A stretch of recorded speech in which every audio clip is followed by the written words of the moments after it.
Welcome to Luca is a Billionaire, where the only thing I invest in is your answers. You start by enabling developer options and turning on USB debugging. This gives your PC control. Next, install ADB and Fastboot on your computer and verify the phone shows with a DB devices. Once done, make a full backup to your PC and write down the current firmware build number. This prevents confusion later. Make sure the battery is above 50% and download the exact older factory image or signed OTA file matching your model. Do not proceed with mismatched builds. You will unlock the bootloader using the device-specific fastboot command. Note unlocking can factory reset the phone, so confirm backups.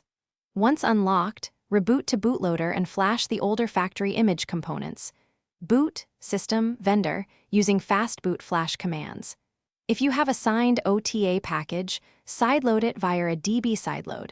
This preserves partitions. Make sure to reboot into bootloader between critical flashes and watch the PC terminal for errors so you can catch mismatched images or failed writes immediately.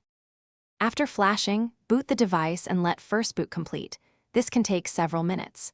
If everything runs, you may relock the bootloader for security, but only after confirming stability and keeping a PC connection. If you hit a boot loop, immediately re-enter bootloader and try wiping cache or reflash the original stock image. If that fails, capture logs with a DB logcat to diagnose driver or kernel issues. One key tip: keep an unmodified recovery or restore image ready so you can recover fast if flashing fails. Thanks for watching and please subscribe. It's the best investment you'll ever make.